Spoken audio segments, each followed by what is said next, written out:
આજે ત્રીજો એક અવસર અહીંના બાળકોએ સમગ્ર દેશને આજે ધ્યાન કેન્દ્રિત કરે એવું કામ કર્યું છે. હું માનું છું કે આ દેશના બધા જ લોકોનું ધ્યાન એ બાબતમાં જશે. લગભગ 10,000 જેટલા બાળકોએ સંકલ્પ પત્ર ઉપર સહી કરીને કહ્યું છે કે અમે અઠવાડિયામાં એક વાર સન્ડે ઓન સાયકલ અમે કોઈ પણ ઉર્જાનો વ્યય નહીં થવા દઈએ. અમે પેટ્રોલ ડીઝલનો લાભ નહીં લઈએ. અમે સાયકલ પર સન્ડે ઓન સાયકલ. મિત્રો, દેશભક્તિ અલગ અલગ યુગની અલગ અલગ રીતે નવાજાતી હોય છે.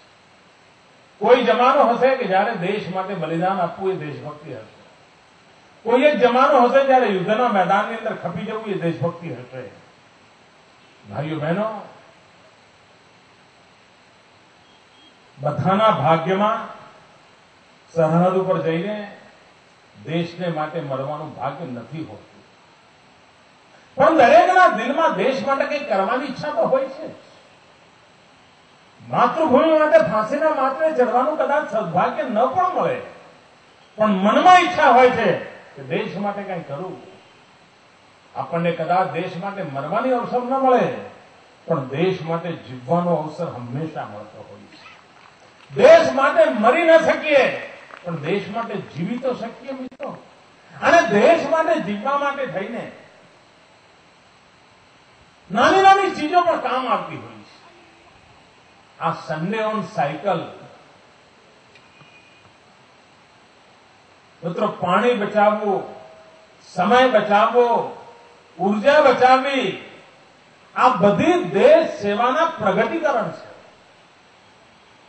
આ દેશ સેવાની બાબતમાં દેશભક્તિમાં જરાય નાની વાત નથી. આ એટલી જ મહત્વની વાત છે જેટલી દેશ માટે જીવવાની મહત્વની છે, દેશ માટે મરવાની મહત્વની છે, એટલી દેશ અને ભાવિ પેઢી માટે કંઈ બચત કરવાની બાબત છે. આજે આ બાળકોએ ઉર્જા બચાવવાની દિશામાં પોતાનાથી બનતું કરવા માટેનો સંકલ્પ કર્યો છે. ભાઈઓ બહેનો, આપણા દેશમાં એક ઘટના કોઈ ક્યારેય નહીં ભૂલે. જ્યારે ભારત પાકિસ્તાનની લડાઈ હતી, લાલ બહાદુર શાસ્ત્રી આ દેશનું નેતૃત્વ કરતા હતા અને એમણે એક વાત કરી હતી કે સોમવારે એક ટાણું જમીશું, એક ટાણું ઉપવાસ કરીશું દેશ માટે. અને લાલ બહાદુર શાસ્ત્રીની ઈચ્છાને આખા દેશે, લાલ બહાદુર શાસ્ત્રી ગયા પછી પણ અનેક લોકો આજે પણ મળી જાય કે જે લોકો સોમવારે એક ટાઈમ જમે છે. કેમ? તો દેશ માટે મને કહ્યું હતું, હું એનો અમલ કરું છું. ભાઈઓ બહેનો, એ દિવસે લાલ બહાદુર શાસ્ત્રીની એ વાતનું આ દેશે ગૌરવ કર્યું હતું. આજે મને લાગે છે કે ગાંધીનગરનું પ્રત્યેક બાળક લાલ બહાદુર શાસ્ત્રી રૂપ બનીને આ દેશને પ્રેરણા આપી રહ્યું છે. સન્ડે ઓન સાયકલ માનવના ઘટના એટલી મોટી છે અને કામ આપે જે ઉપાડ્યું છે, અને નવજવાનની તબિયતને તો લાભ થવાનો જ છે. સાહસ, શૌર્ય જો જવાનીમાં ન હોય તો જિંદગી જીવવાની મજા ન હોય દોસ્તો. અને એટલા માટે આ એક ત્રીજો પ્રયાસ પણ અહીંયા આજે થયો છે. એના માટે પણ હું અભિનંદન આપું છું. મારી આજે ગાંધીનગર વાસીઓને વિનંતી છે, આવનારા દિવસોમાં આપણે ગાંધીનગરમાં અનેકવિધ ચીજો કરવા માંગીએ છીએ. આપણા કાને તો પડ્યું હશે, અહીંયા એક તદ્દન આધુનિક અને છતાંય નાવીન્યપૂર્ણ મુક્તિધામનું નિર્માણ થઈ રહ્યું છે. મિત્રો, સદીઓથી એમ માનવામાં આવતું હતું કે સ્મશાનમાં જઈએ તો ડર લાગે. આપણે ગાંધીનગરમાં મુક્તિધામ એવું સ્મશાન બનાવી રહ્યા છીએ કે યાત્રામ ટુરિસ્ટ તરીકે સાંજે ફરવા જવાનું મન થાય. મૃત્યુનો ભય આપોઆપ હટી જાય અને આ કરી શકાતું હોય છે. ટૂંક સમયમાં જ એનું કામ પૂર્ણ થઈ જશે. એનો અર્થ એ નહીં કે ત્યાં જઈએ એટલે આપણને મરવાનું મન થઈ જાય. મિત્રો, જીવનને સમજવા માટે ઘણીવાર સ્મશાન કામ આવતું હોય છે. મૃત્યુને સમજી શકીએ કે ન સમજી શકીએ, જીવનને સમજી લઈએ તો જિંદગી જીવી જાણવાની તાકાત આવતી હોય છે. ગાંધીનગરના માર્ગો એ ઇમારતોથી ઓળખાય એનો કોઈ મતલબ નથી મિત્રો. અને તેથી આપણે વિચાર કર્યો છે, અલગ અલગ રસ્તા અલગ અલગ ફૂલોના રંગથી કેમ ના ઓળખાય? અને 12 મહિના અમુક રસ્તો પીળા રંગના ફૂલોનો આખો રોડ એનું ડિવાઈડર હોય કે બંને સાઈડ હોય પીળા રંગના ફૂલોથી ભરેલું હોય. અને ફૂલોની ગોઠવણી એવી હોય કે કોઈ ફૂલ જાન્યુઆરીમાં આવતા હોય, કોઈ ફેબ્રુઆરીમાં આવતા હોય, કોઈ માર્ચમાં આવતા હોય, પણ 12 મહિના પીળા ફૂલોની વણઝાર દેખાય. કોઈ લાલ ફૂલો વાળો રસ્તો હોય, કોઈ સફેદ ફૂલોનો રસ્તો હોય. મિત્રો, ગાંધીનગરની આગવી ઓળખ કેમ ઉભી ન થાય? ઉદયપુર અગર જો તળાવોનું શહેર તરીકે ઓળખાતું હોય, જયપુર અગર ગુલાબી નગરી તરીકે ઓળખાતું હોય, અને ઇતિહાસમાં એક ઓળખ કામ કરી જતી હોય, તો ગાંધીનગર હરિયાળું કેમ ન ઓળખાય? દોસ્તો, સપનું સેવી. મિત્રો, જયપુર એટલા માટે ગુલાબી નગરી નહીં બની હોય કે કોઈ રાજાએ કાયદો કર્યો હશે. ત્યાંના પ્રત્યેક માનવીની ઈચ્છા થઈ હશે કે આમાં મારે સૂર પુરાવો છે.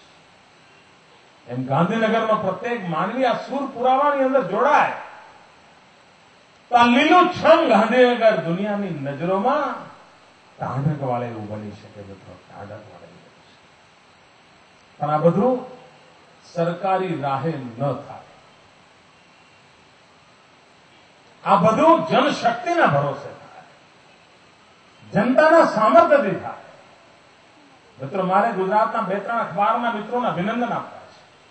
એમણે પર્યાવરણની બાબતે જાગૃતિનું વાતાવરણ ઉભું કર્યું છે. એ લોકો એક વિશેષ કાર્યક્રમ લઈ રહ્યા છે. અવારનવાર એમના છાપાની મદદથી લોકો સુધી પહોંચાડતા હોય છે. અને એના કારણે પણ જાગૃતિ આવતી હોય છે.